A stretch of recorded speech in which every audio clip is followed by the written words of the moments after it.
جی بالکل، آج آپ لوگوں کو محبت کی سچی داستان سنائیں گے۔ پنو یعنی میر دوستین ہوت میر علی کا بیٹا تھا، جو میر ہوت خان بلوچستان کے مشہور قبیلے ہوت کا سردار تھا، اور سسی بمبور کے راجا کی بیٹی تھی۔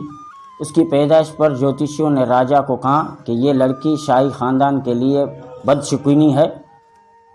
راجا نے لڑکی کو ایک لکڑی کے صندوق میں ڈال کر دریائے سندھ میں بہا دیا۔ صندوق بمبور کے گاؤں کے ایک بے اولاد دھوبی کے ہاتھ لگا، جس نے لڑکی کو خدا کا عطیہ سمجھ کر اپنے اولاد کی طرح پالا۔ کہ کالو کر کایو من ایک جبل نہ لگیا، 17 پیر سج جو ہیڈو پند ہیوم، مانو آدم مورے ڈونگر کون ڈٹھوم، چوتھوں چیل چور تھی جسے زور چھڈیوم، پنجوں پباں اورے لکن سج لتھوم، چھوں چھپر کندی وندر سج ویوم، اچیا جو بروم ستوں سج سنگر پٹن۔ اس علاقے کا نام ہے۔ سسی جب جوان ہوئی تو اس کے خوبصورتی کے چرچے دور دور تک پھیل گئے۔ پنو نے جب سسی کے بارے میں سنا تو اس سے ملنے کا اشتیاق پیدا ہوا، جس پر نوجوان شہزادے نے بمبور کا رخ کیا۔ پنو اپنے کپڑے دھلوانے کے بہانے سسی کے باپ کے پاس آیا، جو ایک دھوبی تھا۔ اس کے گھر پر سسی کو پہلی نظر دیکھتے ہی اس کا دیوانہ ہو گیا۔ سسی کا باپ سسی کو اپنی ذات میں بہانا چاہتا تھا، اس لیے اس نے پنو سے یہ ثابت کرنے کو کہا کہ وہ بھی ایک دھوبی ہے۔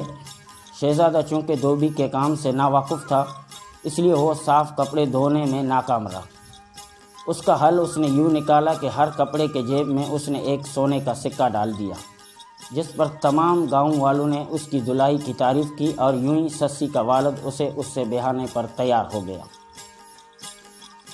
کہ اچی عزرائیل ستی جاگئی سسوئی، دوڑائے تھی دلیل متا پنو مانو موکلے۔ دلیل ان کے خیال، کہ میرے خیال سے آپ کو پنل نے تو نہیں بیچا ہے۔ تو جیسے جیجا سسوئی نے یہاں سے پہلے آگے گئی ہوئی 250 کلومیٹر، پھر وہاں سے واپس آئی ہے، تو اب اتنی کوئی ہمت نہیں کہ اس پہاڑ کو کراس کر سکے۔ سفر میں اسے خشک ریگستان سے گزرنا پڑا، مگر اس نے اپنا سفر جاری رکھا۔ تمام سفر میں وہ پنو پنو پکارتی رہی۔ انتہائی پیاس کی حالت میں اسے ایک چراوا ملا، جس نے اسے پینے کو پانی دیا۔ چراوے کی نیت اس کی خوبصورتی کو دیکھ کر خراب ہو گئی۔ سسی وہاں سے بھاگ گئی اور رب سے دعا کی کہ اسے چھپا لے۔